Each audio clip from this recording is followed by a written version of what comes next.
Boa noite a todos, a todas. É uma alegria muito grande estarmos aqui hoje, nesse primeiro evento, né, do Laboratório de Atividade Física Adaptada e Grupos Especiais Lafage, o Projeto Paralímpico de Catalão, no encontro online de atividade física e esporte adaptado para pessoas com deficiência. Um evento do curso de Educação Física, né, da Unidade Acadêmica Especial de Biotecnologia, da Universidade Federal de Goiás, perdão, Universidade Federal de Catalão, né, recém-Universidade Federal de Catalão, UFCAD. E meu nome é Maristela Vicente de Paula, sou professora do curso de Educação Física e nessa noite vou acompanhar vocês, né, numa mesa muito interessante, que tenho certeza que trará uma experiência muito rica e muitos conhecimentos para nós que estamos iniciando uma jornada de trabalho, né, nessa perspectiva paralímpica, o trabalho com a pessoa com deficiência.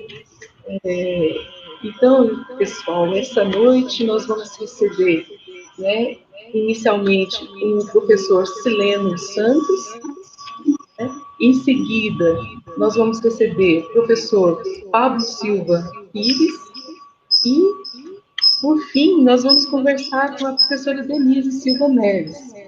Né? Cada um deles vai fazer uma fala a respeito do tema diálogos sobre programas e ações de atividade física e esporte adaptados para pessoas com deficiência. São experiências ricas que eles farão para nós essa noite, experiências únicas, e vocês poderão participar, trazendo perguntas, né, aqui no chat, e no final das apresentações nós vamos abrir para comentar, né, para os professores responderem as perguntas. Então, vamos iniciar chamando o professor Sileno. Eu vou fazer a leitura do currículo dele e em seguida vou entregar a fala do professor Sileno. Boa noite. Fazendo a leitura do currículo, então. O professor Sileno da Silva Santos é bacharel em esportes pela Escola de Educação Física e Esportes da Universidade de São Paulo, mestre pelo Instituto de Ortopedia e Traumatologia do Hospital das Clínicas da Faculdade de Medicina da Universidade de São Paulo e doutor pela Faculdade de Medicina da Universidade de São Paulo.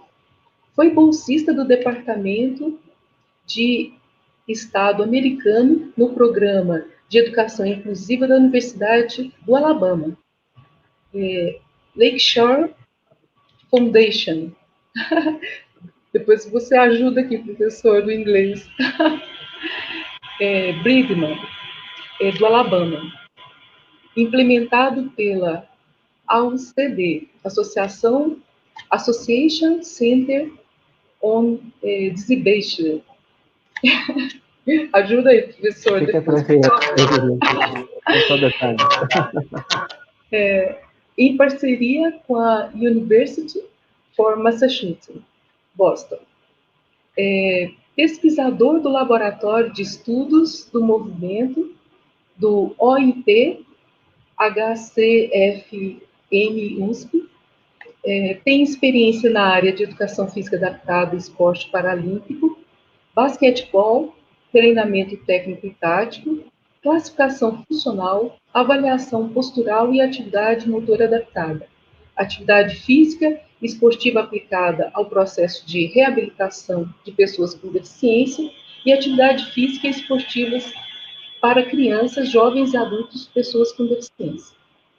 Então, gente, agora nós ficamos com a fala do professor Silene, que eu tenho certeza que será muito proveitosa para todos nós. Professor, fique à vontade, por favor. Ok, boa noite a todos que estão nos ouvindo nesse momento, nos vendo. Primeiramente, parabenizar vocês do Laboratório de Atividade Física Adaptada e Grupos Especiais aí da Universidade Federal do Catalão por terem essa, digamos, essa sacada bárbara. Né? Amanhã, daqui 2 dias, nós estaremos comemorando o Dia Internacional da Pessoa com Deficiência, né? Dia 3 de dezembro, e nada como a reunião de pessoas interessadas no tema para conversar, trocar experiências e passar um pouquinho das vivências que muitas pessoas que foram convidadas têm, como uma forma de contribuição. Meu agradecimento inicial pela professora Lana, que fez esse convite, professora Maristela, que está aqui fazendo a mediação dessa mesa, e será um imenso prazer poder discutir posteriormente, junto com a Denise, o Pablo e com vocês que estão nos assistindo, sobre essa temática importante da pessoa com deficiência e a prática de atividades físicas e esportivas. Bom, eu vou seguir uma linha que foi orientada pela organização do evento, no sentido de mostrar um pouquinho, deixa eu ver aqui, janela inteira, eu acho que é essa aqui, compartilhar, vamos ver, pessoal, daí está vendo a tela, se alguém tiver alguma dificuldade, me avisa, mas é para estar aparecendo uma tela, é a tela do site, está aparecendo aí normalmente, alguém pode me dar um retorno, está tudo certinho? Tá ok, professor. Oi. Tá tudo ok, né? Então tá bom, então vamos seguindo aí nessa apresentação, eu vou falar sobre a ADD, Associação Desportiva para Deficientes, que é uma entidade sem fins lucrativos, fundada aqui na cidade de São Paulo, no ano de 1996, e que ela tem como missão, deixa eu colocar aqui, a inserção, né, da pessoa com deficiência na sociedade, através da prática esportiva, né? Então, a ADD, ela foi criada com essa missão, né, de incentivar e promover as atividades físicas e esportivas para as pessoas com deficiências, visando a inserção dela no mercado de trabalho e em todas as atividades que eles possam estar envolvidos.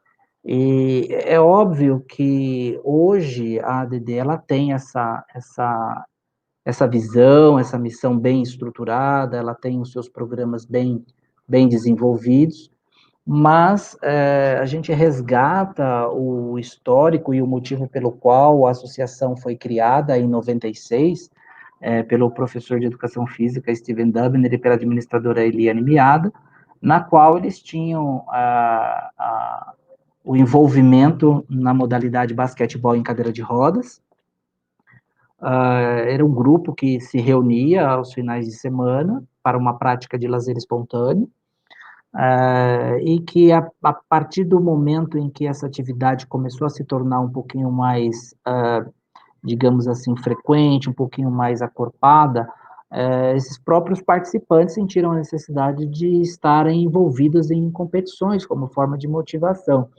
E, obviamente, para participar de uma competição, havia necessidade de ser uma instituição formalmente constituída, com CNPJ, e, além do que, houvesse a necessidade de suprir toda a questão de materiais, profissionais, e tudo aquilo que envolve uma prática esportiva um tanto quanto mais adequada a essas pessoas que, de uma forma de lazer, se encontravam aos finais de semana praticando basquetebol em cadeira de rodas.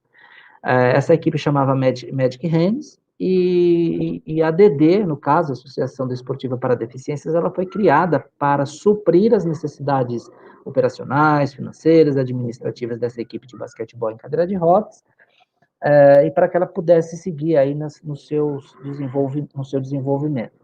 A partir do momento em que essa associação e que essa atividade ela foi crescendo, mais pessoas fizeram parte, e houve também uma necessidade muito premente de alteração, eu não diria de alteração, eu diria os participantes se tornaram mais velhos, e houve a necessidade de inserir jovens praticantes como uma forma de substituição dessas pessoas que se tornavam mais velhas. À medida que o tempo passava também, era uma angústia muito grande do Steven e da Eliane, que muitos desses atletas que estavam fazendo essas atividades de lazer não tinham acesso à escolaridade, não tinham acesso a emprego, viviam em faróis, pedindo um trocado, vendendo balas, enfim, numa situação realmente de marginalização muito grande.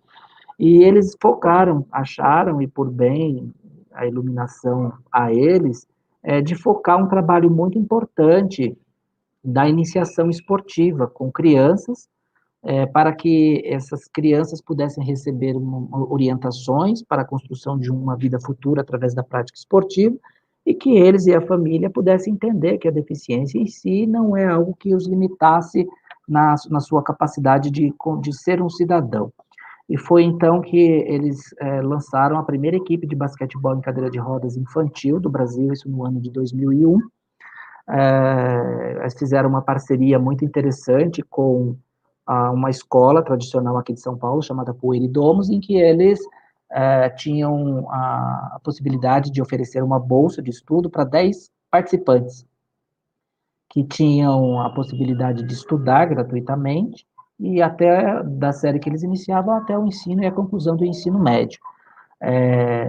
Esse envolvimento dessas crianças junto à escola também, junto aos alunos, ele proporcionou, além de uma inclusão, uma integração entre os alunos com e sem deficiência, no sentido de fazer com que muitos desses alunos que não têm deficiência no futuro se tornassem engenheiros, arquitetos, profissionais de saúde, enfim, e com essa experiência, a integração junto com esses alunos com deficiência que lá praticavam basquetebol em cadeira de rodas em função dessa bolsa de estudo, podiam ter maior sensibilização e entendimento das necessidades que as pessoas com deficiência têm na sua vida, não só para o esporte, mas com relação às questões de acessibilidade e outras adaptações necessárias para a sua inclusão na sociedade. Então, esse programa, ele foi crescendo à medida que os anos foram passando, foi ampliando numa questão de atendimento não só de crianças com deficiência física, né, porque o basquetebol em cadeira de rodas, ele é um esporte praticado por pessoas que têm deficiência física, e conforme o programa e o projeto ia crescendo, houve a necessidade de implantação de outras modalidades, e essas modalidades acabavam sendo constituídas na associação em função da procura. Então, muitas pessoas que tinham deficiências, digamos assim, tanto quanto mais severa, elas passaram a praticar, a se inserir dentro da associação, e com isso outros grupos, como natação, atletismo, bote, tênis de mesa, foi implantado, né? Então, esse foi um caminho. Nunca houve uma questão muito específica da divulgação dessas atividades, por conta, especificamente, das problemáticas que envolvem você fazer uma divulgação muito grande e não dar conta de fazer esse atendimento. Então, os nossos programas, eles são realizados de uma forma que comporta a quantidade de pessoas da associação, ele nunca é feito acima daquilo que nós realmente conseguimos fazer, e desde 2007 nós fizemos a Escola de Esporte Adaptado, com essa filosofia de que crianças com mais deficiências ou com diversas características de deficiência pudessem ingressar dentro desse projeto. Fizemos também uma importante ação de capacitação de profissionais, porque à medida que mais pessoas, mais crianças, jovens e adultos nos procuravam, havia necessidade de contratação de profissionais, e esses também não tinham a capacitação, eram professores de educação física, mas que muitas vezes só tiveram uma passagem rápida pela disciplina na faculdade, e o que não era suficiente para uma orientação esportiva, uma orientação de formação esportiva mais adequada. Nós fizemos, com o passar do tempo, também ressignificações importantes do projeto, no sentido do entendimento mais amplo do que são os programas, efetivamente, do que são os projetos, e hoje, de uma forma muito sólida, a gente consegue dividir os nossos programas naquilo que nós chamamos de iniciação, né, um programa de iniciação ao esporte adaptado, e um programa de rendimento, onde o programa de iniciação ao esporte adaptado, ele congrega crianças em idade escolar, a partir dos 6 anos, e nós não definimos uma idade corte de saída, porque o esporte paralímpico, o esporte para pessoa com deficiência, ele não pode ter essa amarra, porque uma pessoa pode se acidentar tardiamente e ela necessitar de ter uma iniciação. Então, nós apenas fizemos a determinação da idade inicial, mas não a final.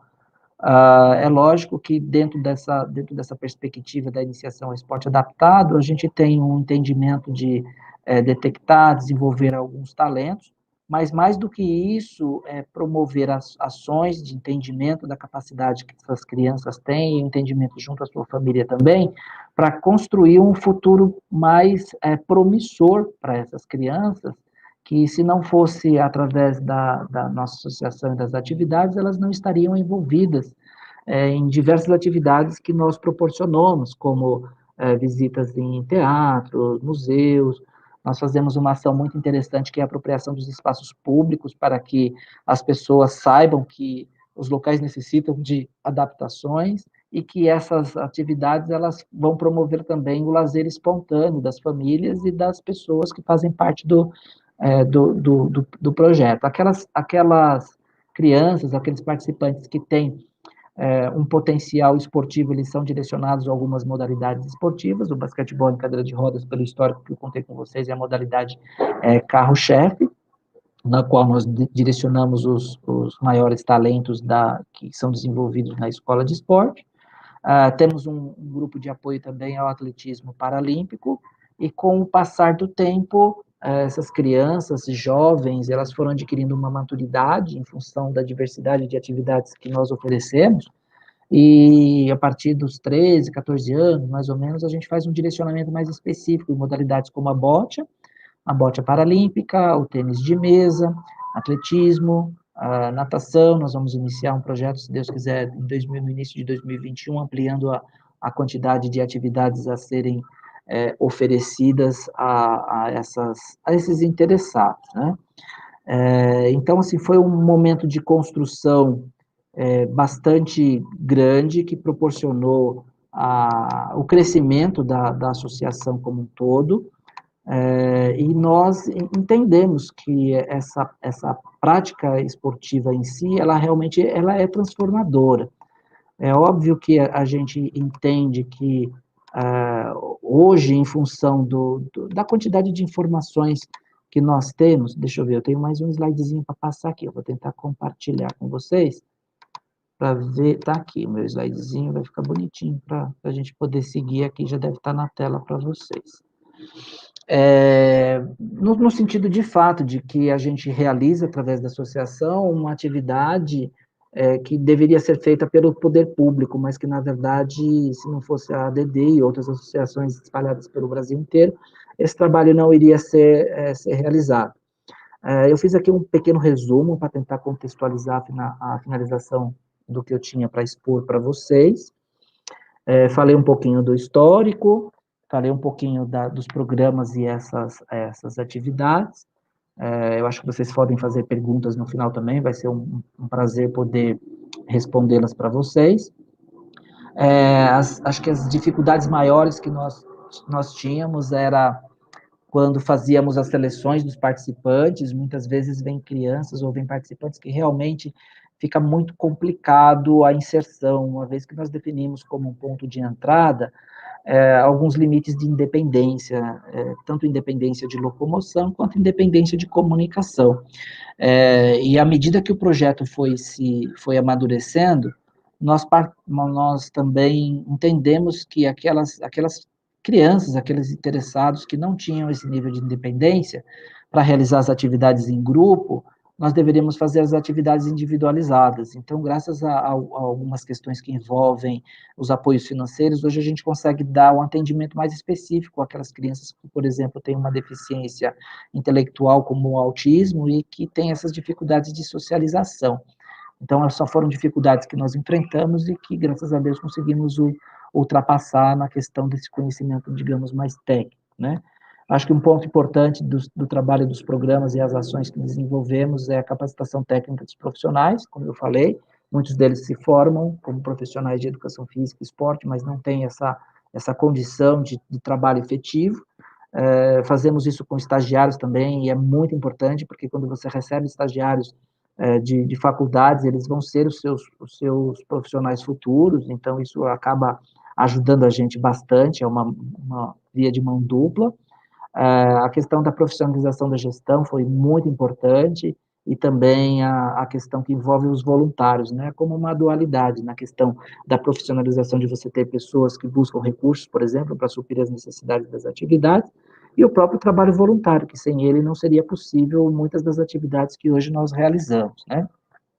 É importante também essa ressignificação da instituição em termos da aplicação da legislação vigente das atividades paradesportivas, né, para a busca de recursos, por exemplo, e que esteja muito claro quando qualquer associação ou qualquer, eu não diria nem associação, qualquer local, inclusive uma faculdade, um laboratório, qualquer local que realmente queira incentivar a prática de atividades físicas e esportivas, ter a definição muito clara da sua estrutura, de funcionamento das atividades, definição de quem vai ser atendido, quais são os pontos de limites de corte, de entrada, de saída, quais vai ser as orientações pedagógicas e de orientações aos profissionais. Hoje nós temos uma metodologia própria de ensino que foi desenvolvida ao longo desses anos, é uma metodologia que está devidamente registrada, então os profissionais que trabalham conosco, eles não apenas dão aulas, mas eles, ao final de um ciclo, eles têm condições de atuar não somente no oferecimento das atividades,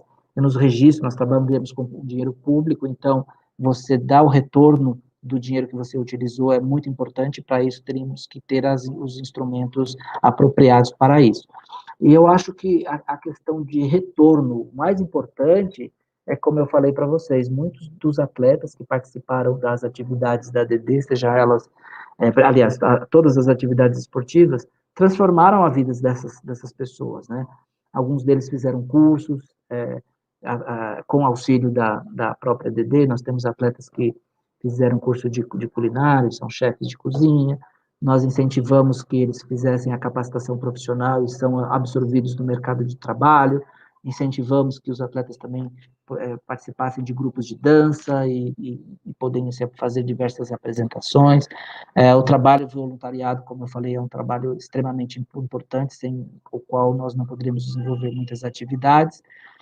Pensamos também nas dificuldades que temos de incentivar esportes com o uso de equipamentos. Por exemplo, nós temos aqui nessa foto central, aqui não sei se dá para aparecer, na parte inferior, o ciclismo tandem, que nós temos condições de fazer a aquisição de equipamentos e fazer a doação, para que esses atletas possam, de alguma forma, suprir a sua necessidade, e inovação de algumas modalidades, como a esgrima, que nós incentivamos, a questão de 10 anos atrás também, para que os próprios atletas que estavam já fazendo as atividades conosco pudessem experimentar outros tipos de modalidades que não só o basquetebol, que era aquele grande carro-chefe.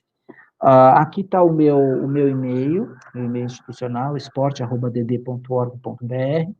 Muitas das informações que eu passei para vocês aqui, elas estão super bem detalhadas no site www.add.org.br. Eu acredito que esse espaço ele é feito para que essas ações que eu expliquei para vocês possam ser multiplicadas em outros cantos do Brasil e que a gente possa ter a massificação da prática esportiva para a pessoa com deficiência como um diferencial para essas pessoas. Meu muito obrigado, e eu acredito que logo, logo a gente retorna para fazer responder as perguntas de todos. Meu muito obrigado pelo momento disponível. Muito obrigada, professor Silene, pela exposição excelente. Nos anima ver o trabalho de vocês, né? Nos inspira. Obrigado. Daqui a pouco nós retornamos com você, professor, com todos, né? E nesse momento nós chamamos então a participação do professor Pablo Silva Pires. Eu vou fazer a leitura do currículo dele. O professor Pablo é graduado em Educação Física pelo Centro Universitário do Triângulo, com registro no Conselho Regional de Minas Gerais. Tem como experiência profissional a APARU, Associação dos Paraplégicos de Uberlândia. Ele tem experiência também como coordenador do projeto Incluindo Campeões, coordenador do projeto Clube Escolar, coordenador do projeto Minas Olímpica Oficina de Esporte, auxiliar na elaboração de projeto Esporte Fitness, instrutor na Academia Espaço Fitness, treinador da equipe de iniciação de bocha paralímpica, professor no grupo de ginástica laboral. Experiências como paratleta, APARU, Associação dos Paraplégicos de Uberlândia. Atleta na modalidade atletismo, arremesso de peso e lançamento de disco, F37, campeão brasileiro de lançamento de disco 2002, campeão brasileiro de arremesso de peso 2004, ex-atleta de vôlei sentado. Os cursos, formação de jovens atletas, curso de formação de técnicos e classificadores nos esportes para paralisia cerebral, curso de formação nível 2 em atletismo paralímpico. Então, feita a apresentação do professor Pablo, nós agora damos boas-vindas, professor, e entregamos para você a palavra. Olá, boa noite. Tudo bem? Estou sem minha apresentação, deu um probleminha aqui, mas vamos seguir falando. Um pouquinho da Aparo, que é a minha segunda casa. A Aparo, ela nasceu em 1979, através de pessoas com deficiência que queriam uma qualidade de vida melhor para a sociedade. Então, no intuito de buscar seus direitos de melhoria para a sua classe social, eles formaram, então, a APARO. E no intuito de estar melhorando a qualidade de vida, eles também tiveram como uma plataforma de estar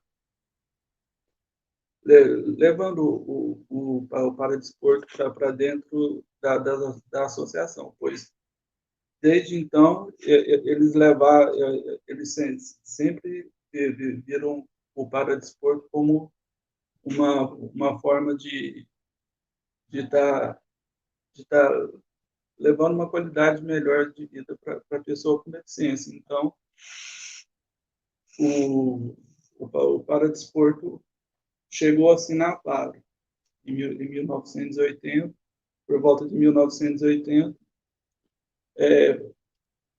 pois alguns associados não tinham condições de estar indo a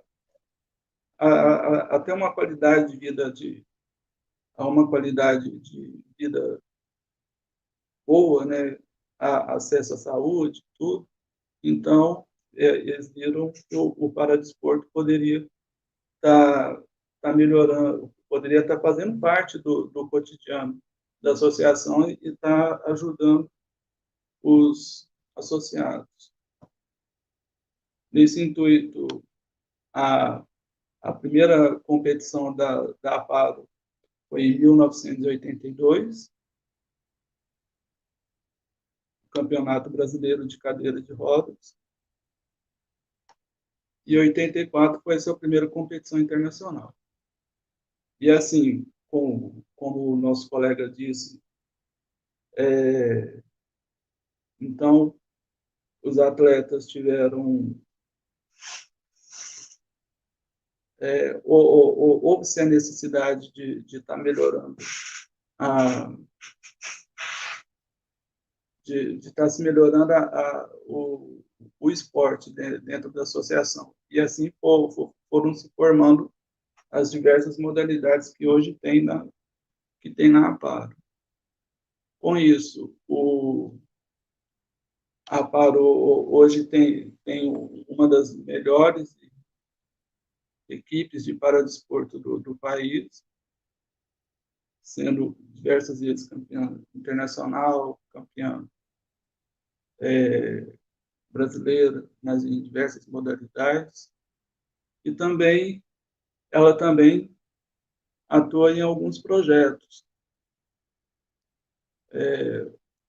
projetos paralímpicos, projetos de esporte adaptado, tanto seja para a formação de novos atletas, como de esporte de alto rendimento e de qualidade de vida. Podemos, assim, destacar assim, diversos projetos que vêm ao longo do ano contribuindo para a cidade de Uberlândia, para a melhoria da qualidade de vida do associado e da comunidade da pessoa com deficiência. Então, a gente, assim, por diversas vezes, a gente vê relatos de pessoas que estavam sem fazer nada em casa, ou estavam ociosos, que acabou de fato trazendo uma relevância para eles, o esporte paralímpico. Então, o esporte paralímpico dentro da vida da pessoa com deficiência vem contribuir grandemente. E com isso a gente pode destacar projetos que a gente teve com o Comitê Paralímpico, foi o projeto Clube Escolar, e a gente, através desse projeto, a gente descobriu novos talentos para o esporte, e que também veio contribuir para a vida desse indivíduo, desse atleta paralímpico, que através do esporte ele pôde ir em busca de outros objetivos, além do esporte.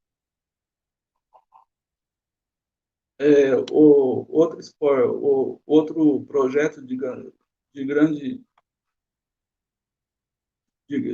sucesso na associação foi o projeto do Espaço Fitness, que foi um projeto de atividade física dentro da associação, que a gente buscava trazer uma melhor qualidade de vida em diversas modalidades, e teve a supervisão da Edna, foi a coordenadora do projeto, e que ela pôde fazer grandes transformações dentro desse espaço de tempo que ocorreu o projeto. E nesse projeto a gente teve um grande sucesso, pois a associação, que se fala em associação de pessoa com deficiência, se fala em atividade física, é um grande tabu, pois a gente, quando levou esse projeto, quase nenhum associado, pelo fato de ter uma limitação, de ser maior de idade, bem maior de idade, então acabou assim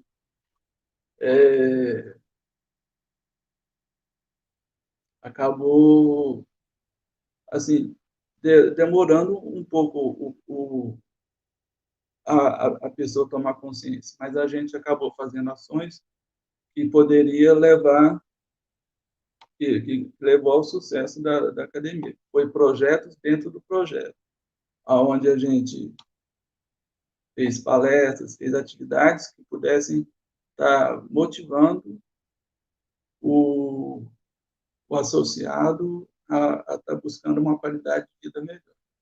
Então, o sucesso, a gente teve, pelo menos uma vez por mês, um bate-papo saúde, um sábado fitness, um circulando ideias, e o nosso grande evento foi no final do ano, fechando o projeto, que foi o primeiro encontro de exercício físico para a pessoa com deficiência do Triângulo Mineiro, que aconteceu no outubro de 2019. Com a pandemia, houve o fechamento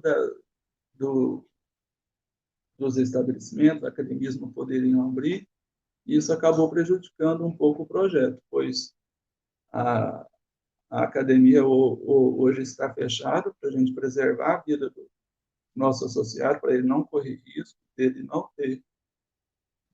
estar indo correndo risco de estar pegando transporte público ou coisa assim, pois a gente quer uma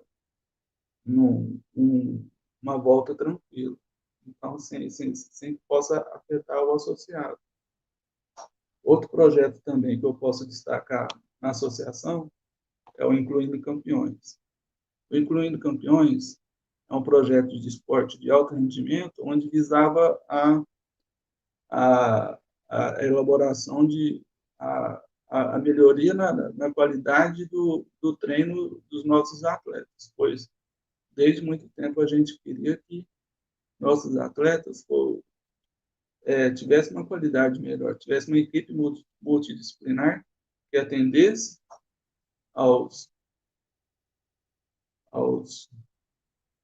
nossos associados atletas e que pudessem dar condições melhores de treino. Então, com isso, a gente conseguiu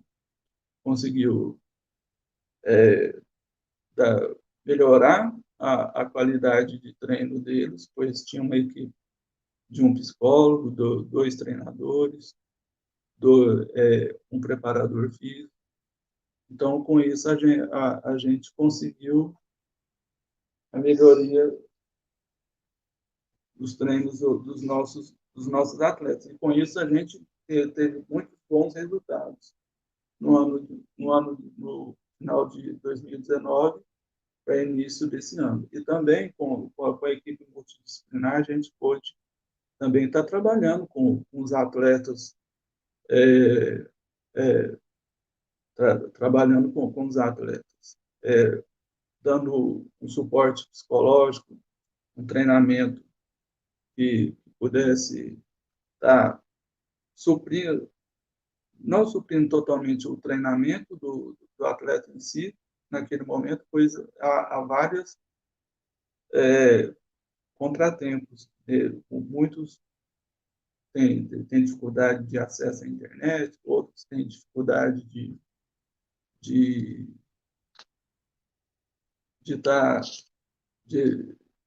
estar seguindo um treinamento. Então, mas mesmo assim a gente conseguiu cumprir com um cronograma do Incluindo Campeões.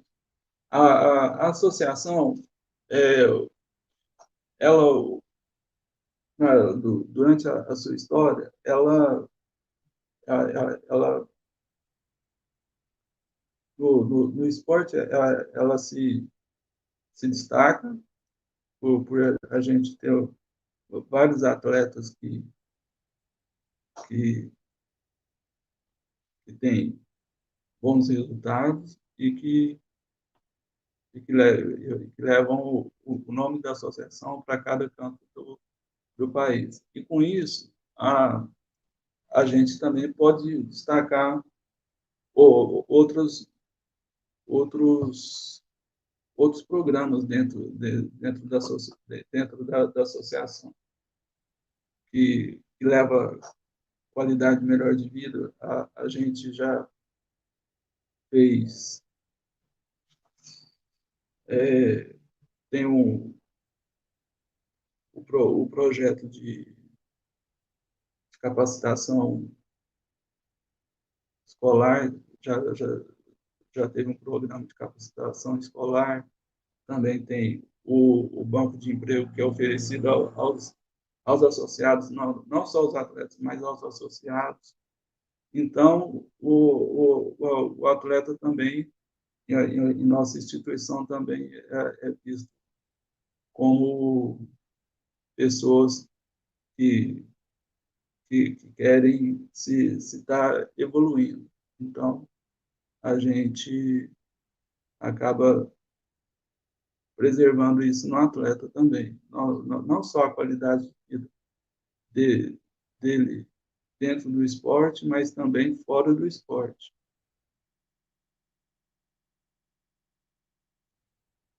Então, é basicamente isso que eu tenho que falar. Tem muito tempo?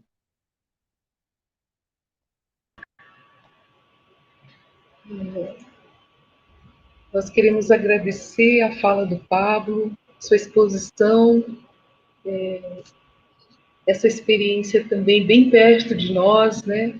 E Uberlândia realmente é uma cidade que tem uma tradição no trabalho com a pessoa com deficiência, né? E que também nos inspira bastante.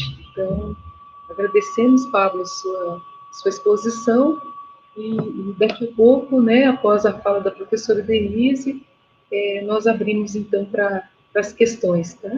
E assim a gente pede o seu retorno daqui a pouco. Então, agora nós vamos passar para a terceira fala dessa mesa, né, sobre as instituições, as associações, e nós vamos receber, então, com muita alegria, a professora Denise. Eu vou fazer a apresentação dela e, em seguida, entrego a palavra. A professora Denise Silva Neves é formada em Educação Física pela ESEF Jundiaí, especialização em Educação Física Adaptada pela Unicamp Campinas, e ela é uma das idealizadoras do PEAMA, Programa de Esportes e Atividades Motoras Adaptadas da Prefeitura de Jundiaí, diretora nacional de atletas líderes do Special Olímpico Brasil. Special Olímpico Brasil, né? Então é isso, professora Denise. A professora está trazendo uma experiência de política pública, né? Muito interessante. E nós estamos ansiosos pelas suas palavras. Fique à vontade, professora. Obrigada. Agradeço o convite. Muito legal poder falar de esporte adaptado para um público tão interessado. Apesar que eu quase fui embora, porque tudo que o Pablo, tudo que o Celeno disseram é um pouco do que eu vou dizer. Eu acho que vai ser bacana, que são experiências diferentes, mas muito parecidas, né? Adorei a fala do Celeno, quando ele fala do poder transformador. É isso que a gente vê todos os dias. E o Pablo falou isso também, que as pessoas se modificam. Então, isso é muito legal, a gente vê que está no caminho certo, né? Bom, eu vou para a apresentação.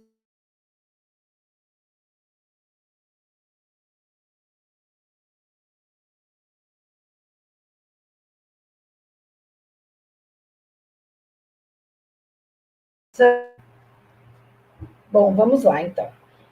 Então, quero agradecer a oportunidade de poder falar para vocês, de poder contar para vocês um pouquinho sobre as nossas experiências.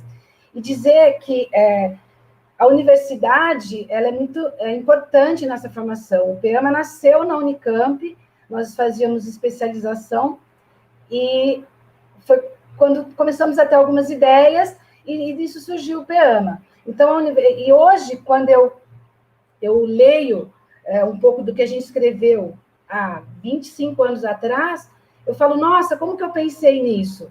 E, na verdade, daí eu falo, não, eu não pensei. A universidade me direcionou. A universidade, os professores que, na época, nos orientaram na criação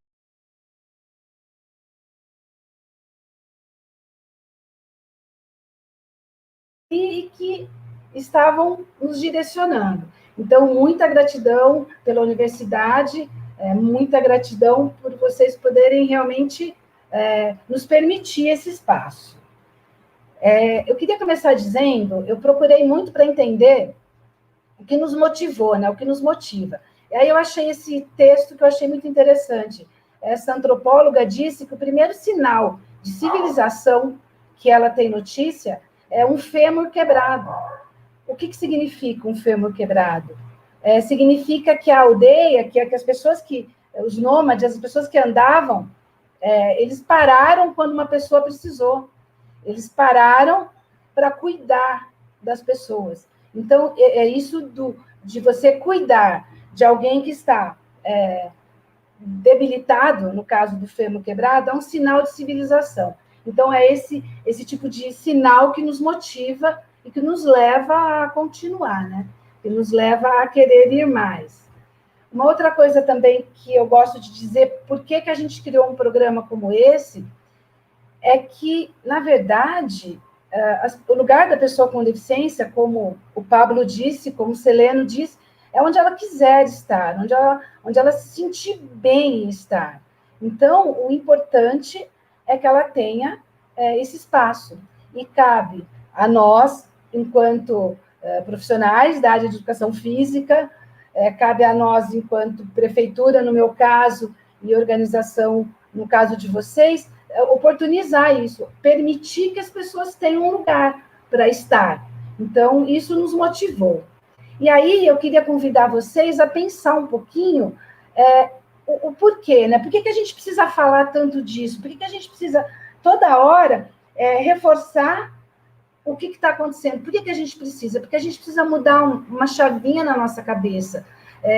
Porque quando a gente pensa, por exemplo, em stand-up, a gente pensa nisso. E aqui a gente pensa nisso, ela também está fazendo stand-up. Se a gente conseguir mudar, quando a gente pensa em corrida, a gente pensa nisso. A gente precisa começar a pensar nisso. Essa garota, ela não está correndo, mas ela está participando de uma corrida de rua. Ela está integrada. Quando a gente pensa em ciclismo, a gente tem que pensar em todas as possibilidades que o ciclismo pode oferecer. E não que não existam pessoas com deficiência que podem pedalar sem rodinha, como é o caso aqui. Mas a gente tem que pensar em todos. A gente tem que pensar em todo mundo, senão fica sem sentido. Então, quando a gente pensar em esporte, a gente pensa nisso, e a gente pode pensar nisso também. Então, mudar essa forma de pensar. Não são eles. Eles são espetaculares, eles se superam, somos nós.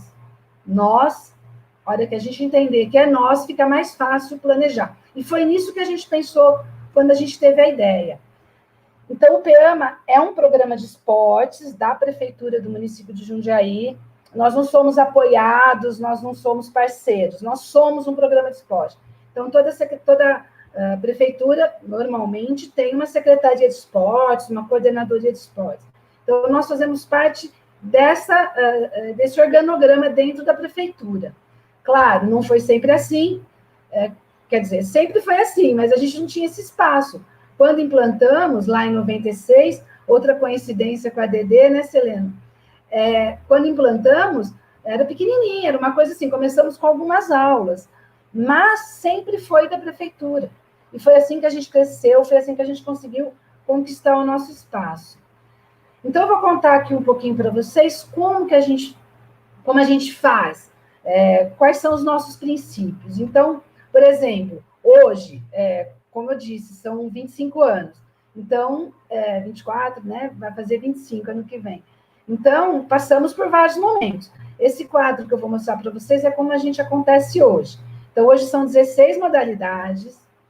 Quem escolhe a modalidade é o aluno. Entre as 16, quando ele chega para ser um aluno novo, quando ele já está há algum tempo com a gente, quer mudar de modalidade, ele pode fazer isso, ele tem essa flexibilidade.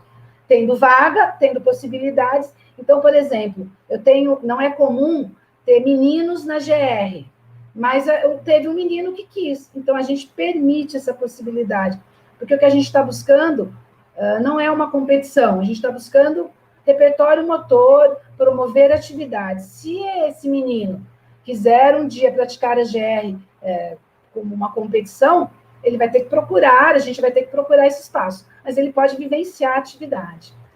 Uma outra coisa, as turmas são divididas por nível de habilidade.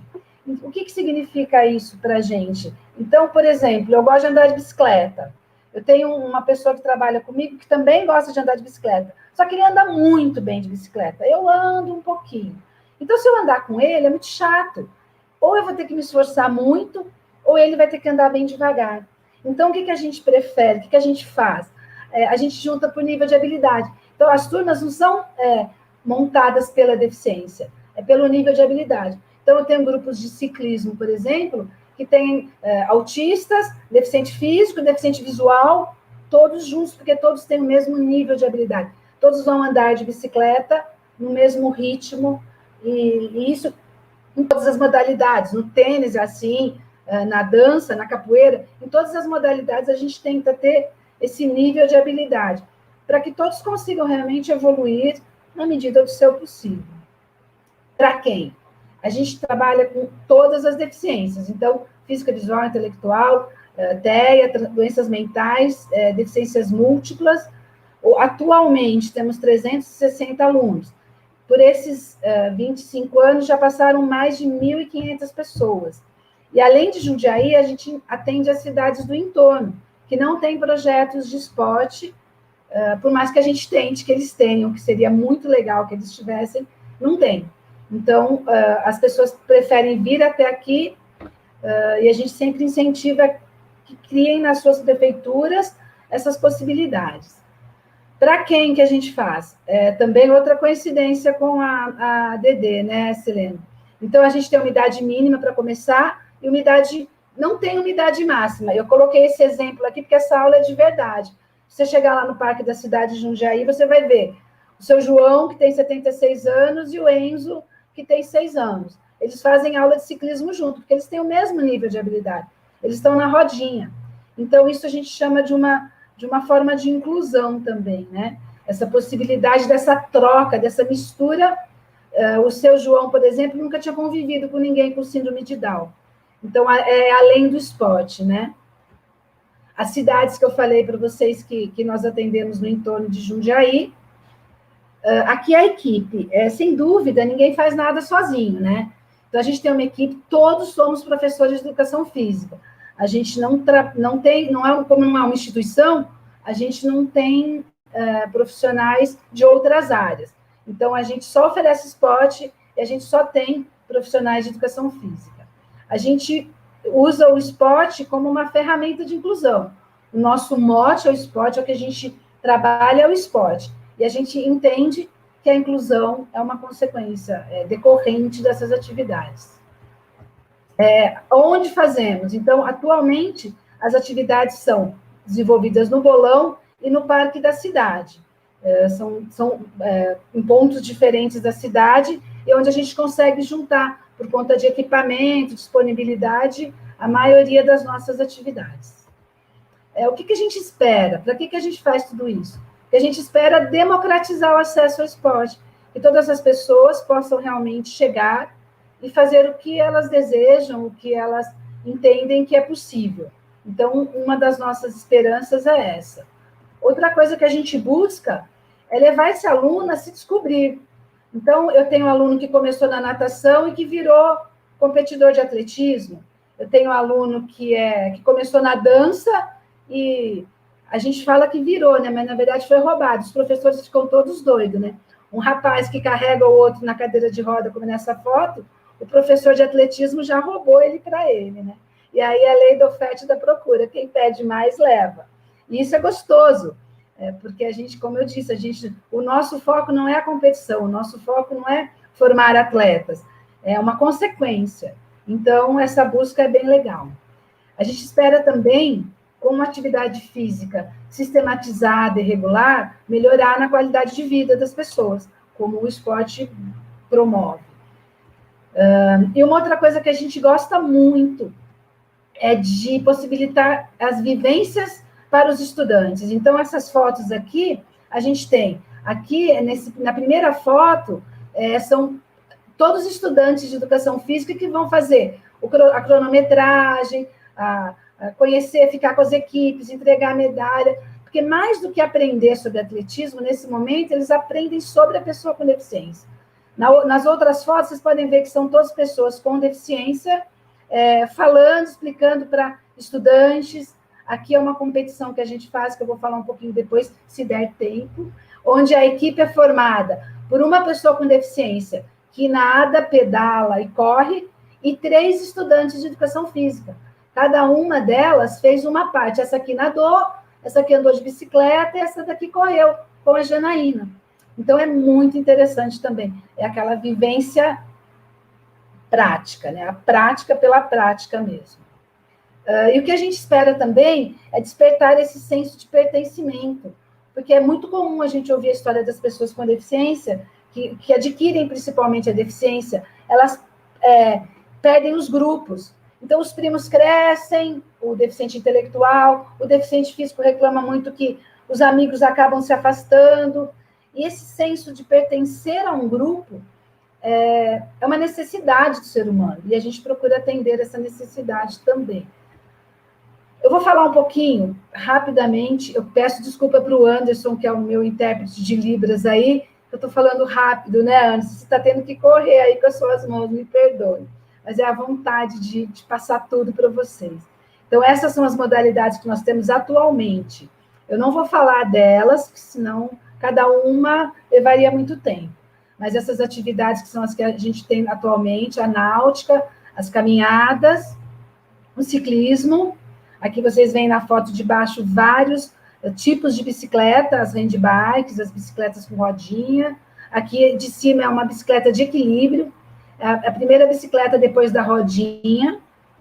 O tênis de campo em todos os níveis de habilidade. A dança também. Podem ver que as fotos estão em níveis de habilidades diferentes, porque é promover isso mesmo. A bocha, a capoeira, a corrida de rua, o atletismo, a escola da bola, a natação, a musculação, que em algumas vezes é um complemento das equipes que competem, natação, atletismo principalmente, ou só a qualidade de vida. O goalball, a ginástica rítmica, não tenho foto do menino que eu falei, só tenho foto das meninas, preciso providenciar. O karatê, aqui é um grupo de deficientes intelectuais e um grupo de deficientes visuais. O futsal. E a gente procura também outra coincidência com a ADD, né? Além das práticas que a gente tem, a gente promove práticas vivência só. Então, alguém tem um clube de golfe, vamos embora para o clube de golfe para eles entenderem o que é o golfe. É rapel, é maratona aquática, roller ski, mergulho. O mergulho, por exemplo, a gente já virou freguês. A pessoa que é responsável por um grupo de capacitação de mergulhadores, no curso dele, um dia é com as pessoas com deficiência, para entender como que ele vai ensinar a pessoa a colocar máscara, a colocar o cilindro, que tem uma dificuldade, que não está enxergando, ou não está te entendendo mesmo. Então, são vivências bem legais. A gente promove isso durante o ano. Aqui, não vou falar tudo, porque não vai dar tempo, mas são projetos que a gente tem como muito queridos. Aqui, os festivais, na coluna de cá, os festivais, a gente promove para as instituições. Então, eu tenho instituição na minha cidade que não tem pista de atletismo. Aliás, né, quase nenhuma tem. Então, o que a gente faz? A gente leva esse pessoal das instituições para correr, para fazer uns lançamentos. É tudo festival, é festa. Não tem o objetivo de competir. Tem o objetivo de mostrar a importância do esporte, de mostrar a participação, entre outras coisas. Então, esses são os nossos festivais e os projetos paralelos às aulas. Então, por exemplo, PEMA nas escolas. Então, vocês viram algumas fotos lá. A gente leva os meninos ou para fazer uma dança, ou para jogar basquete, ou para brincar de alguma coisa nas escolas, para interagir com a criançada, né? Para a gente poder entender. Enfim, tem vários projetos aí, a gente fala sobre eles com mais calma um outro dia, né? Não dá para falar de cada um. Aqui um pouquinho desse projeto que eu falei, quando as escolas vão até o piano. Então, os alunos sentam na cadeira, experimentam a cordinha, experimentam a bicicleta dupla com venda. São vivências que a gente entende que estão promovendo a inclusão, né? Promovendo o olhar desses meninos para a pessoa com deficiência e principalmente para as capacidades. Nada sobre nós sem nós. Então, todos os momentos que a gente pode, a gente leva a pessoa com deficiência para falar, para responder, para, enfim, é ela que tem que ser a protagonista. Então, a gente sempre que pode, a gente leva as pessoas com deficiência para falar por elas. E aí, eu corri para dar tempo de mostrar tudo. Chegamos em 2020 e pandemia. E a gente teve que se reinventar. Eu passei esses 24 anos dizendo para as famílias e para as pessoas que a pessoa com deficiência tem que sair, não pode ficar em casa, tem que transformar a vida. E aí, o que aconteceu? Chegou a pandemia e a gente pediu para todo mundo ficar dentro de casa. Mas a gente até que conseguiu. Eu vou colocar algumas fotos dos nossos encontros. Na medida do possível, tivemos que aprender, os alunos também, mas a gente procura mostrar para eles as possibilidades, tudo que é possível fazer com as adaptações, com as coisas que nós temos em casa. Inventamos umas modas, pegamos umas bolas aí para tentar brincar um pouco, aí você começa a se inventar, ó, é um dia de fantasia, um dia de cada um mostrar o animal de estimação, enfim. Foram formas que a gente encontrou de motivá-los, de não perder esse contato nessa loucura que nós estamos vivendo, né? A gente sabe que não é fácil, mas a gente sabe que é possível. Eu botei a foto dessa garotinha aqui, da Maria Luísa, porque ela não é aluna do PEAMA. Ela é uma garotinha que faz natação, que está na escola regular e que não é aluna do PEAMA.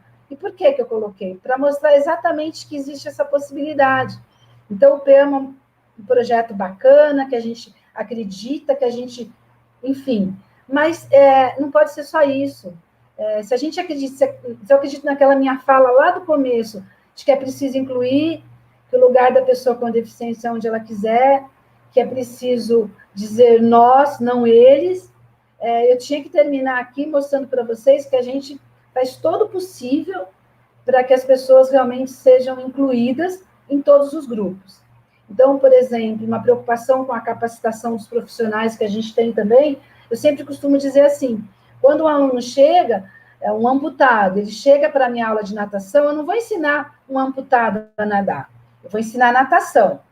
Aquela pessoa tem uma amputação, então ela vai rodar o tronco, ela vai ter um outro equilíbrio, aí eu vou descobrir como que nós vamos fazer, mas eu vou ensinar natação. Então, eu vou ensinar um deficiente intelectual a jogar tênis. Ele vai ter que entender as regras. Então, eu vou explicar essas regras para ele. Eu não estou ensinando, eu estou ensinando tênis. Eu não posso fazer adaptações que mudem esse foco. Claro, cada um no seu nível de habilidade, mas na medida do possível eu tenho que focar na atividade. E então, focar nesse aluno. Então, esses são os nossos contatos, a gente tem aí as redes sociais, nos procurem, eu entendo que a gente só vai conseguir mudar esse mundo, transformar esse mundo, se realmente todas as pessoas tiverem consciência dessa necessidade. É um dever, está na lei de 2015, na Lei Brasileira de Inclusão, que todas as pessoas com deficiência têm direito a esporte, a lazer, é direito. Então, se a gente conseguir implantar nas prefeituras programas assim, seria incrível, seria o caminho para essa inclusão. As prefeituras, as cidades não podem deixar de olhar as pessoas com deficiência. O nosso foco maior é a iniciação. A gente quer democratizar, que todos possam fazer. Agora, a competição é um espelho, é muito bacana que a gente tenha pessoas competindo, a gente tem pessoas nossas que estão indo para o Comitê Paralímpico, a gente tem, mas como consequência, não como foco. Então, a gente entende que a função da prefeitura é dar essa base. Por isso que as associações também são importantes, para dar essa continuidade. Então, é assim que a gente entende que deve ser um projeto de política pública, um projeto de iniciação esportiva para as pessoas com deficiência. Então, acho que é isso. Acho que eu consegui falar nos 20 minutos que me deram. Não vou levar um puxão de orelha, só o Anderson vai puxar a orelha. Foi uma eu falei boa, professora Denise. Me desculpa! Excelente fala, professora Denise, muito bom. Realmente, assim, as três instituições, né, que vocês representaram aqui para nós, possibilitaram fazer um panorama, né, de possibilidades que nós temos de intervenção com pessoas com deficiência, né, quantas possibilidades para que essas pessoas realmente não fiquem escondidas em suas casas, né, e que possam desenvolver plenamente suas capacidades. Então, muito obrigada pela sua fala. E agora nós passamos, então, para um conjunto de perguntas, né? Nós vamos fazer por blocos, porque nosso tempo já está esgotando. Agora temos o professor Silene de volta, o professor Pablo. Então, aqui já está sendo projetado na tela, né? O Marcos Hernandes está perguntando a todos os professores, né, da mesa: qual a maior dificuldade em fazer um trabalho de excelência com pouco incentivo da maior parte do poder público e pouco incentivo do setor privado? Para vocês três, quem gostaria de começar?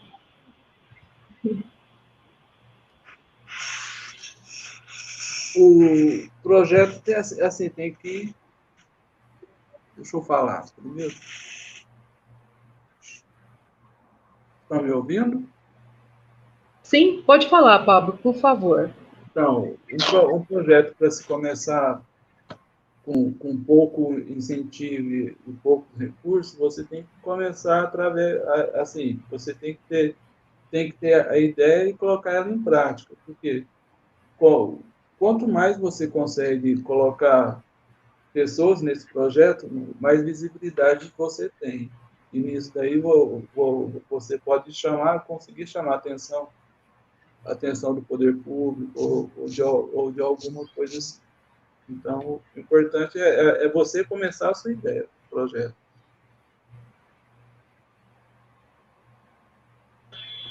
Professor Silene, quer falar?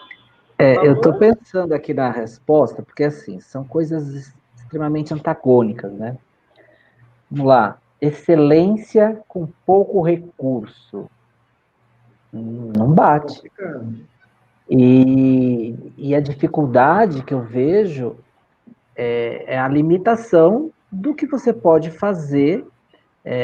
A prática esportiva, ela é ilimitada, eu diria, né? Ela tem diversas possibilidades de oferecimento de algumas atividades. Mas, sem recurso, você não vai oferecer uma gama suficiente que possa atender a todos. Então, você tem que restringir. Então, a restrição às atividades pela falta de recursos acaba fazendo com que seja uma necessidade e uma busca pela excelência. Porque se você quiser fazer tudo, você não vai fazer nada bem. E fazer tudo sem recurso é impossível. Então, a falta de recurso te limita a fazer pouco, mas com excelência. Então, a maior dificuldade que eu vejo é essa, você não ter recurso e querer fazer alguma coisa com excelência. Então, a limitação das atividades, eu acho que é a maior dificuldade de você fazer alguma coisa com excelência, desenvolver um trabalho com excelência, e sem recurso, não tem como. Professora Denise?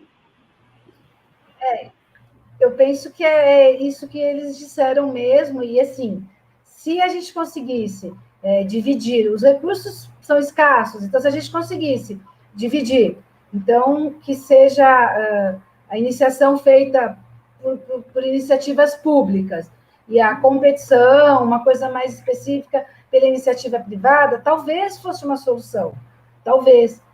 Eu acho que a prefeitura tem que atender o número maior possível de habitantes da cidade. Então, para eu mandar um atleta para uma competição internacional, ou mesmo fora do meu estado, ele custa caro, às vezes custa o que eu gasto numa competição interna minha, que eu coloco 100 crianças com deficiência para correr numa pista de atletismo. Então, eu acho que a gente, como o Sileno disse, a gente tem que entender o que a gente quer, qual é a nossa vocação, e buscar isso, buscar essa qualidade. Então, eu estou aqui defendendo que é possível fazer dentro de uma prefeitura. Não é fácil. Tem que ter vontade política e tem que ter vontade mesmo. Mas a gente escolheu, por exemplo, em não ter nível de competição. A gente tem. A gente participa de Comitê Paralímpico, a gente tem um atleta nosso que está convocado para Tóquio. Mas você imagina, 25 anos fazendo esporte, um só convocado, então a gente não é bom nisso? Não é nosso foco. O nosso foco é a iniciação. Vai acontecer de tanto tempo fazendo, direcionar. Mas o nosso talento, a nossa vocação é a iniciação esportiva, que eu acho que deveria ser dever do poder público.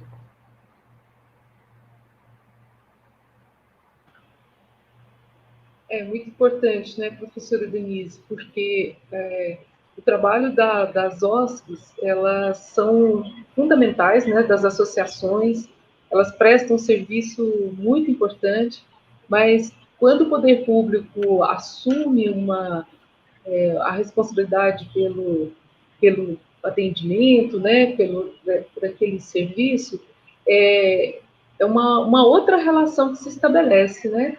Porque eu fico imaginando aqui, e depois eu pedir para que vocês também falem, né, sobre essa questão, né, de captação de recursos, né, que é sempre um desafio, nunca se sabe se não é, as fontes nem sempre são permanentes, né, quando as instituições trabalham com captação de recursos externos, né, e enquanto que no poder público também, essa é uma questão a se pensar, já que como é feita a destinação, né, professora Denita? Depois eu deixo aqui uma questão para vocês comentarem, fazendo um desdobramento dessa pergunta do Anderson.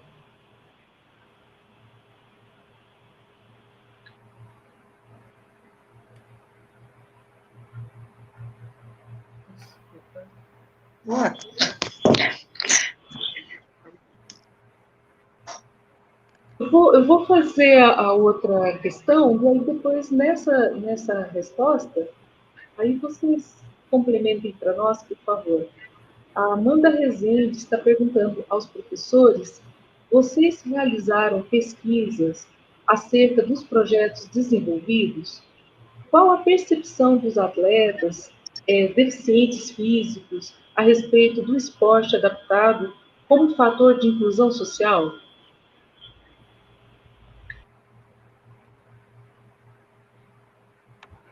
Eu acho que eu vou tomar a liberdade de responder.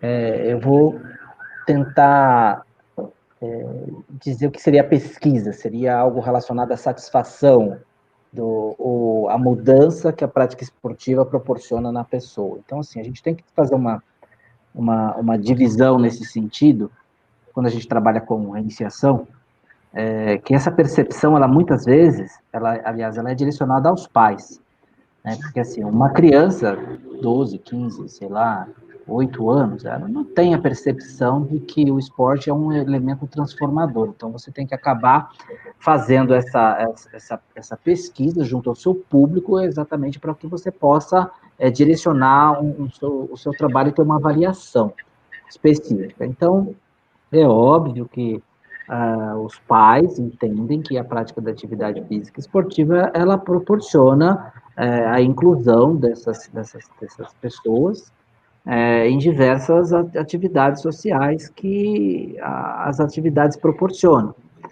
Na própria escola, por exemplo, né? Então, você tem um aluno que ele é estimulado na associação a desenvolver atividades esportivas, e ele não fica mais à margem da quadra quando ele chega na escola, e o professor de educação física deixa ele parado. Então, ele vai questionar, a mãe vai questionar. Então, esse poder de transformação, ela acaba sendo envolvido. Um outro exemplo dessa questão da inclusão social é quando tem as excursões das escolas e os alunos com deficiência eles são excluídos dessa atividade. Então, eles começam a ter o interesse em perguntar por que você está me excluindo? Então, tem um senso de participação e o senso de cobrança. Então, isso aumenta a inclusão desses indivíduos em eventos sociais, por exemplo. A inclusão no mercado de trabalho, ela é muito importante, porque a partir do momento em que você tem um aluno que acessa a escola e ele se mantém capacitado educacionalmente, ele vai acessar o mercado de trabalho, e essa empresa, por si só, ela vai ter que ter as condições necessárias para atender esse indivíduo, esse trabalhador que vai lá chegar. Num outro foco de adultos, por exemplo, você acaba tendo uma forma de avaliação tanto quanto mais direta.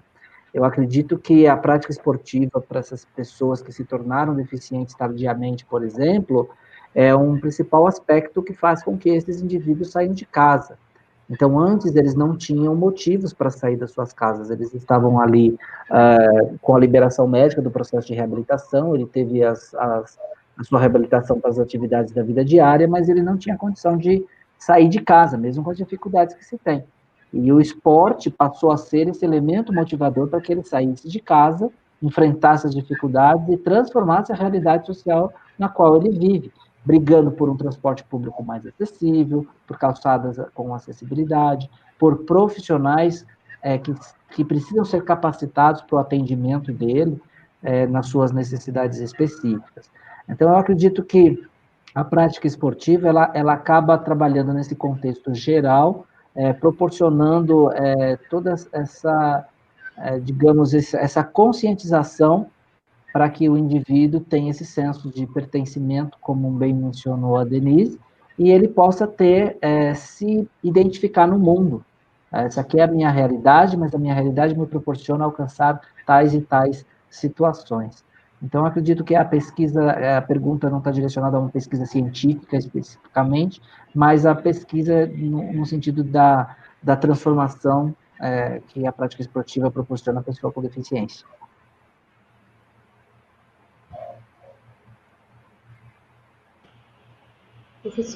Professora Denise, quer complementar?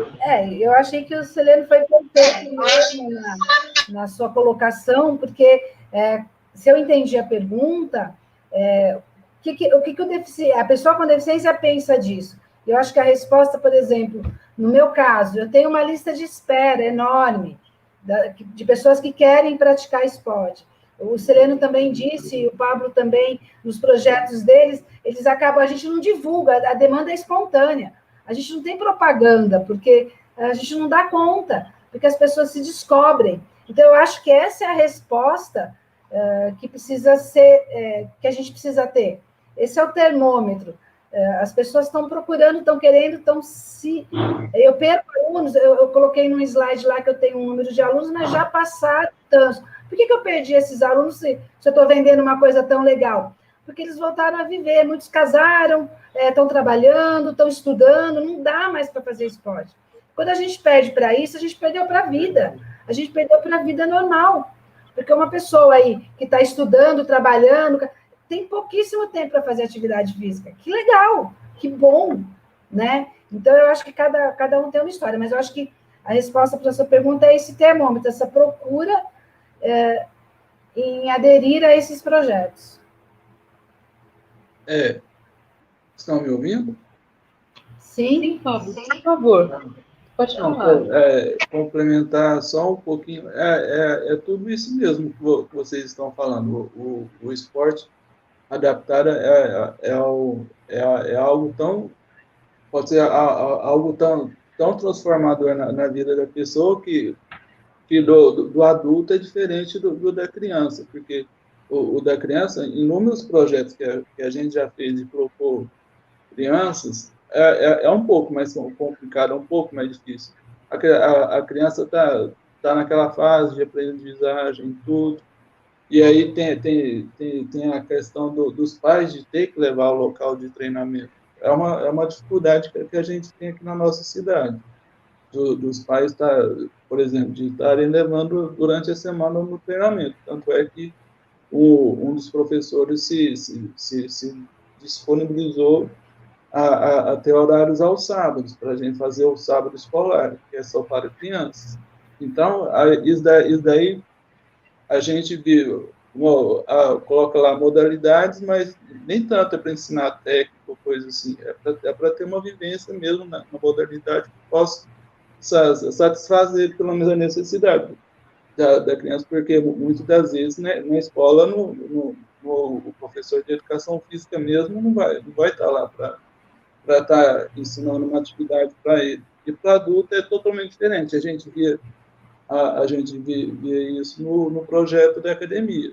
Tinha gente que morava a pelo menos uns 25 quilômetros do local da nossa academia. Então, eles pegavam 3 ônibus. Eles iam. A primeira atividade do dia era 7 horas da manhã, e com isso eles chegavam cedo para a academia. Quem quer, vai atrás. Então, é assim mesmo. Os projetos caminham assim. A gente se baseia muito assim a Paro se baseia muito assim na necessidade da nossa cidade. Então, a gente via que assim, as academias não têm um espaço assim para pessoa com deficiência tão cheias, ou até mesmo questão de ter um atendimento adequado. Então, a Paro criou o projeto do Espaço Fitness para suprir essa necessidade da pessoa com deficiência. Só isso. Agora nós vamos para a última questão que nós temos aqui. Augusto Souza. Boa noite. Pergunto a todos os professores: há uma boa adesão do público aos projetos desenvolvidos? Uma vez que, por motivos até mesmo culturais ou de acessibilidade, o público pobre é mais recluso. Né? Desculpa, eu não consegui ler aqui. Perceber. E é mais recluso? Então, questão aqui, acho que já foi, de certa forma, respondida, né? Mas se vocês quiserem complementar. Inclusive, você fez uma colocação anteriormente, Maricela, que eu achei muito interessante, a questão dos recursos provenientes do poder público à manutenção das atividades, né? Eu acho muito engraçado, contraditório algumas situações, quando, por exemplo, a nossa Constituição determina que os recursos públicos deverão ser aplicados prioritariamente em atividades esportivas educacional, seja ela onde a educação pode ser feita em escolas ou em formas sistemáticas de educação, como, por exemplo, em clubes e associações, e nós vemos um montante de recursos que são aplicados, por exemplo, no esporte de competição, né? Não que não tenha a sua nobreza, mas quando a gente vê, por exemplo, que a quantidade de pessoas que a Denise atende em Jundiaí, que a gente atende aqui em São Paulo pela DD, ela é grande, mas que a maioria deles acaba não tendo um direcionamento esportivo para representar o nosso país em competições, por exemplo. Então, a gente tá aplicando o nosso esforço, o nosso conhecimento e a nossa capacidade profissional numa base grande de pessoas para que irão se beneficiar da prática esportiva, independente de serem futuros atletas ou não. Então, essa é uma questão contraditória bem interessante que a gente coloca na questão das dúvidas e direcionamentos da aplicação de recursos, né? E essa pergunta específica do Gus Souza, deve ser Gustavo, né? Obrigado pela sua pergunta. Eu acredito que a Denise também vai concordar comigo, e o Pablo, todo mundo, que tem uma coisa que é sempre do contraditório, que eu sempre coloco, é a adesão que ele coloca e a aderência, né? Que você pode ter várias pessoas passando pelo seu projeto, mas que eles vão embora. Por quê? Porque não tem retenção. Então, muitas vezes, pelo menos acontece com a gente na DD, o número de pessoas que já passaram pela DD e por algum motivo abandonaram ou não seguiram a prática esportiva, ela é muito maior do que a quantidade efetiva que nós atendemos hoje. E isso a gente vê com bons olhos. Primeiro, porque se a gente conseguir fazer com que esse praticante pudesse ter um direcionamento de vida, muitas vezes não é um elemento conciliador, né? A escola, os tratamentos que a pessoa precisa fazer, mas o trabalho e o esporte. Então, ele acaba não desenvolvendo a continuidade com as atividades conosco, mas eles foram empoderados para buscar uma academia, por exemplo, e procurar sua qualidade de vida aos finais de semana, ou em alguma atividade de lazer espontâneo, por exemplo. Então, eu diria que a adesão ela é muito grande no início, e ela vai diminuindo ao longo da caminhada das pessoas, ao longo do seu desenvolvimento com a idade e as suas atribuições de vida também, o que é um paralelo muito interessante também das pessoas que não têm deficiência, né? Somado ao fato também que as crianças ou os praticantes com deficiência, eles sempre têm atrelado ao seu dia a dia as atividades educacionais e as suas atividades de reabilitação. Então, muitos deles vão para psicólogos, fonoaudiólogos, psicólogos, fisioterapeutas, durante a semana, mais atividade escolar, mais as atividades esportivas, e acaba tendo uma sobrecarga de atividades, sem falar nas dificuldades que tem de locomoção numa cidade como a cidade de São Paulo também, que embora tenha bastante acesso a transporte público, ainda é limitado para a necessidade que se tem. Então, a gente acaba desenvolvendo as atividades, por exemplo, aos finais de semana, que tem uma adesão maior, mas que mesmo assim, ao longo do tempo, a gente observa um fluxo muito grande de pessoas que entram e com determinado, por diversos motivos e diversas razões, acabam abandonando no meio do caminho também. Mas eu tenho certeza que essas pessoas que realmente não seguiram no nosso projeto, eles receberam, durante um período que estava conosco, muitas informações que serão importantes em todos os processos da sua vida futura também.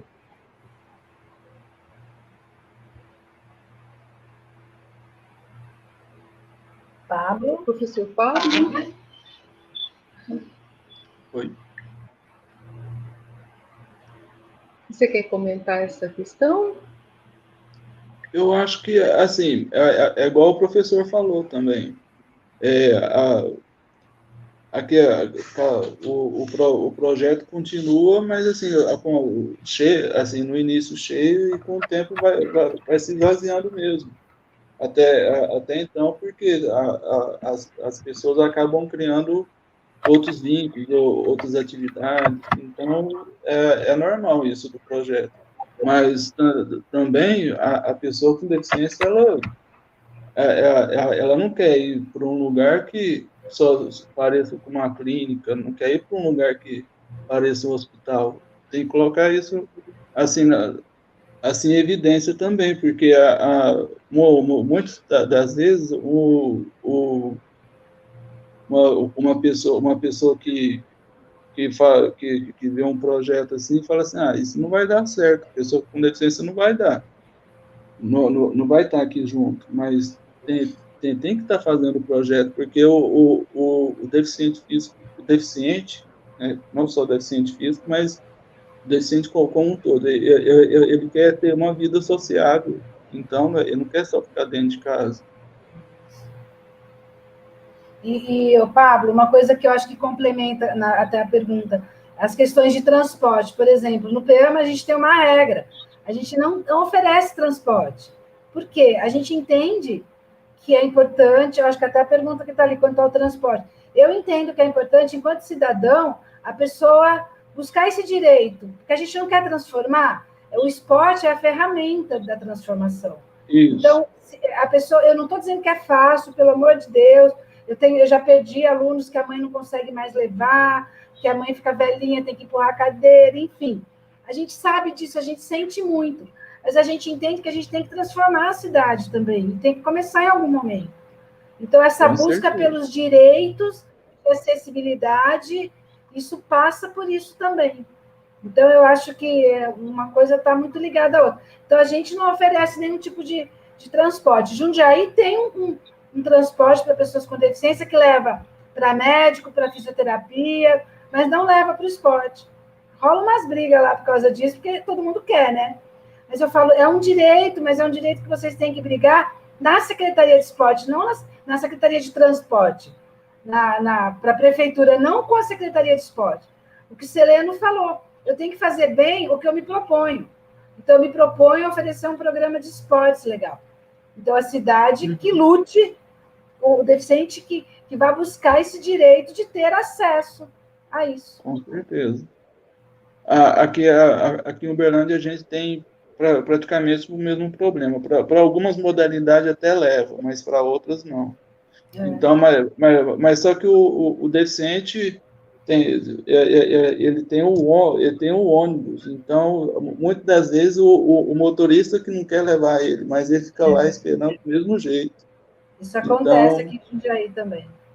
Então, então vai da pessoa com deficiência que quer treinar. Então, quer fazer uma atividade na vida dele, não seja só esportiva, mas seja algum tipo de trabalho ou coisa assim. As pessoas com deficiência têm que lutar para isso. Mas não é fácil. Não é fácil, não. Não é. É verdade. Professor Silvio, quer comentar sobre essa questão do transporte? Ou a gente já segue?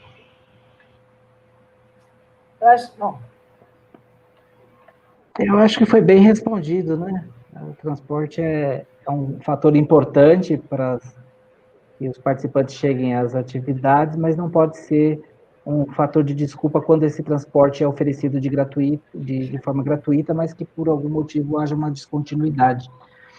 Então, eu acho que em todas as cidades têm algum projeto nesse sentido, né? Então, acredito que essa é a ideia, é a gente realmente empoderar as pessoas com deficiência, a utilização dos serviços públicos, e o transporte é um deles também, porque se eles não passarem a utilizar o transporte público, não vai haver transformação daquilo que eles precisam, porque se não tem usuário, não tem necessidade de mudança.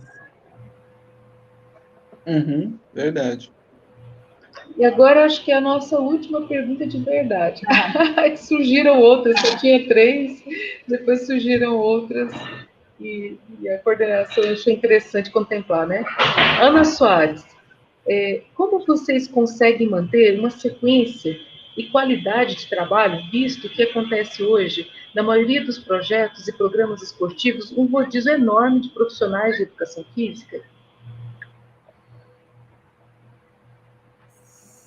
Bom, vou responder, eu acho que a minha parte é mais fácil. Metade do meu grupo, ele é concursado. Então, nós somos funcionários públicos. Isso também faz com que tenha essa aderência. Na Prefeitura de Jundiaí, existe um projeto muito legal em que os professores concursados podem optar se eles querem trabalhar num programa no Departamento de Esporte Adaptado, se eles querem trabalhar na iniciação, nas escolinhas, se eles querem trabalhar na competição. Na medida do possível, a gente tenta que a pessoa possa escolher isso. Eu acho isso muito legal. E as pessoas que escolheram estar no PEAMA, trabalhar no Departamento de Esporte Adaptado, elas escolheram estar lá. Então, isso faz com que a equipe seja muito fortalecida. E as pessoas que são contratadas, as que não são da prefeitura, que a gente acaba tendo que contratar algumas pessoas que a prefeitura só não dá conta, meio que entram nesse envolvimento, acabam escolhendo estar num projeto como esse. Então, para mim, normalmente a minha dificuldade é quando eu preciso mandar alguém embora, ou quando eu não consigo dar conta da pessoa. Então, nesse ponto, eu tenho uma equipe muito forte, é muito tranquilo para trabalhar. Eu já acho que deve ser diferente com quem trabalha na iniciativa privada, né, Selena?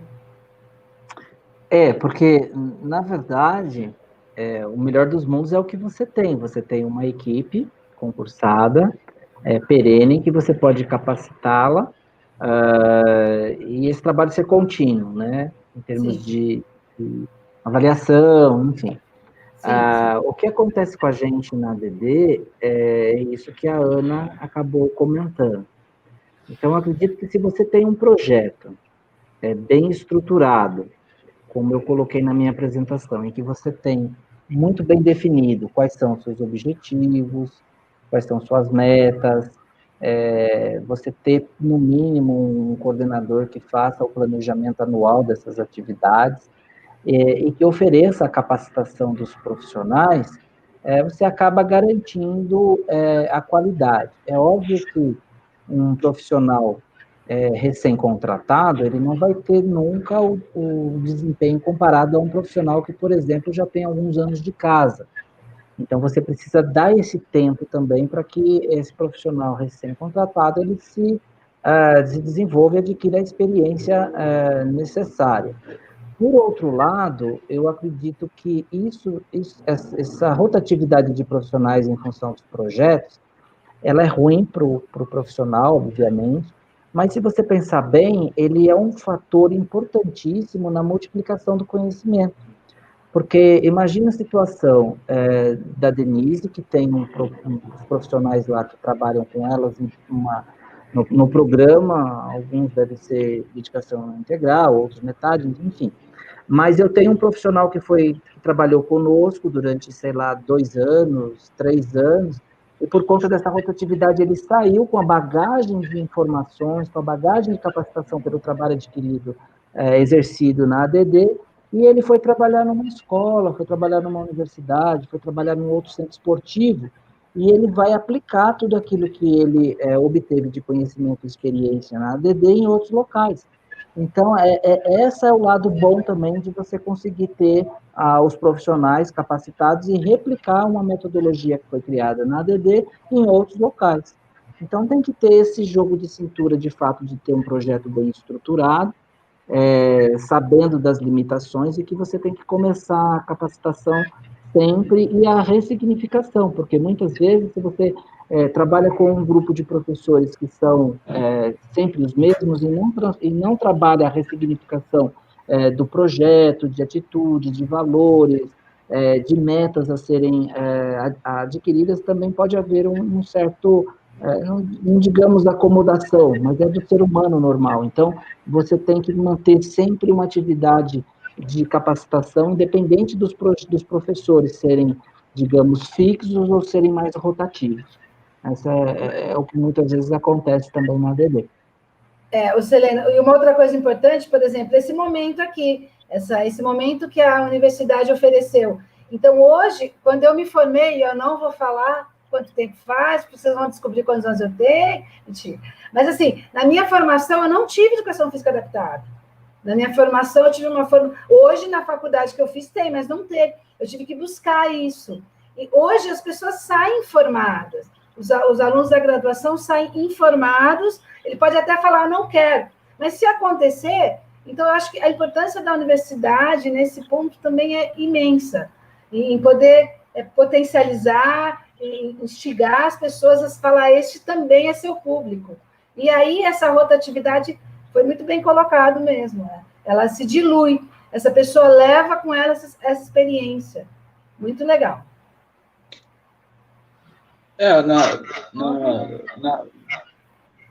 Na Aparo, a gente tem a parceria com a prefeitura, né, que cede os profissionais, mas mesmo assim a gente acaba tendo que, assim, em que nossos projetos, pelo menos colocar mais um pouco de mão de obra, assim, de profissionais que possam estar juntos, porque os profissionais que hoje têm nas modalidades, em tudo, são profissionais que estão atendendo uma alta demanda de atletas, e com isso acabam, assim, oferecendo um trabalho de qualidade, mas só que poderia ser um pouco melhor. Então, isso acontece na instituição, e tem pelo menos uma modalidade ou duas que não tem um técnico fixo. E isso daí acaba, assim, em algumas vezes, assim, prejudicando alguma modalidade ou coisa assim. Nós o projeto da academia são todos contratados por projeto de lei de incentivo, que isso daí acaba sendo um problema também, porque aí tem que esperar outro recurso de outro projeto de lei de incentivo, coisa assim, para dar continuidade ao projeto. Cada só mais isso daí, só acrescentar. Gente, que coisa boa. Quantas perguntas boas, quantas falas importantes, né? Eu acho, professora Denise, que aquela conversa que a gente estava tendo nos bastidores, né? Nós vamos ter que fazer esse evento de novo, presencialmente, quando for possível, para dar continuidade, né, às questões ainda que não foram possíveis de conversar hoje, que nosso tempo já se findou, né? E tem tantas questões, tantas coisas que nós gostaríamos de perguntar. Então, eu quero pedir para vocês fazerem as últimas palavras, assim, deixar o último recadinho e também já se despedirem. Eu vou pedir agora para a gente fazer, então, na sequência, né, das falas, professor Silene, pode, por favor, deixar a sua mensagem final e se despedir. Bom, foi um imenso prazer poder compartilhar esse espaço, esse período, contribuir com o evento da Universidade Federal de Catalão, conhecer pessoas que desenvolvem a mesma temática de trabalho que eu, né, ter esse relacionamento mais próximo agora de conhecimento com a Denise, que está aqui pertinho, com o Pablo, lá de Uberlândia. Enfim, sintam-se sempre todos muito acolhidos, no sentido de perguntar mais coisas, mandar mensagens. A mensagem que eu dou para os acadêmicos é que invistam na área do esporte adaptado, da educação física adaptada também, porque eu tenho certeza que vocês terão o retorno desse investimento no futuro, como em qualquer área que vocês também optem por fazer. É um caminho árduo, obviamente, como qualquer outro, mas que tem também o seu retorno futuro lá na frente. Uma boa noite para todos e foi realmente um prazer imenso estar aqui com vocês. Professor Pablo, deixa suas últimas palavras aqui, para nós encerrarmos. Como o professor disse, sejam ferramentas de transformação, vocês, professores de educação física, invistam na carreira de serem transformadores na vida de uma pessoa com deficiência. Invista no esporte adaptado, na qualidade de vida, que realmente é transformador. Quando você vê uma pessoa falando, nossa, professor, a minha perna que eu cheguei aqui quando não estava, eu não levantava direito, eu já estou subindo no ônibus, eu não preciso mais do elevador. Professor, você mudou a minha vida. Hoje eu sorrio, eu não sorrio. Então, a gente acaba sendo transformador na vida das pessoas com deficiência. E isso daí é muito bom, é muito gratificante. E isso daí, um elogio, assim, eu acho que você não... É muito gratificante. Então, você pode investir e ser cada dia melhor para qualquer um. A gente ser uma corrente de transformação. Se quiserem me procurar, depois vou deixar aí nos contatos aí, o e-mail da Aparo, o meu e-mail e o Zap, tá bom? Somente isso. Bom, também quero agradecer a oportunidade de poder apresentar uma coisa que a gente gosta tanto. A gente espera conseguir influenciar vocês, quem está assistindo, influenciar futuros professores ou os professores da universidade mesmo a ter essa iniciativa de ter projetos assim. É o que eu disse desde o começo, é possível.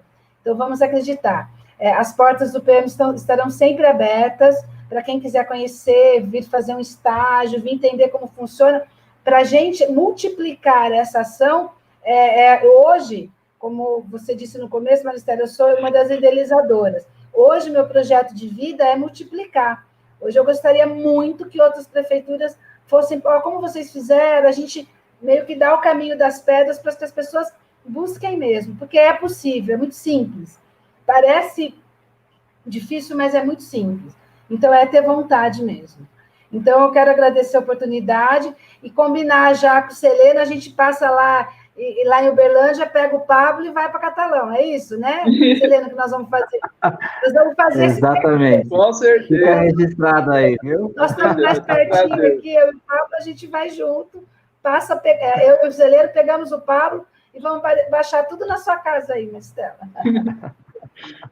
Combinado, professora Denise, estou aguardando vocês.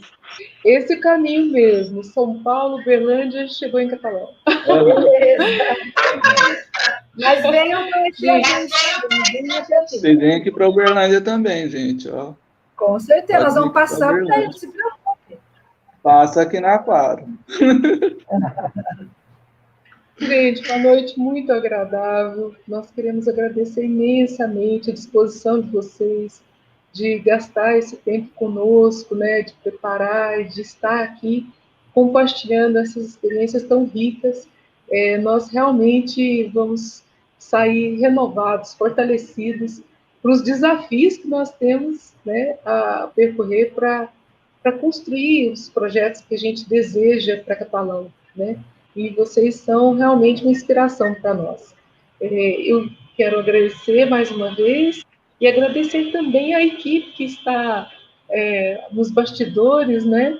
E nos apoiando, nos amparando aqui, o professor Albert, né? A Denise, a Rebeca, né? Que são acadêmicas, o intérprete de Libras, né? O Anderson Marcos, que está fazendo um trabalho excelente aqui conosco.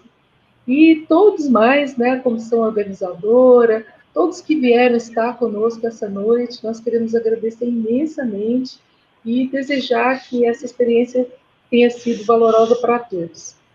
Nós convidamos também, né, para as atividades do dia de amanhã, e depois, né, são 3 dias de evento, e nós contamos com a presença de todos para brilhantar o nosso evento. Gente, muito obrigada, uma boa noite a todos. Um grande prazer. Muito obrigado. Boa noite. Boa noite, obrigado.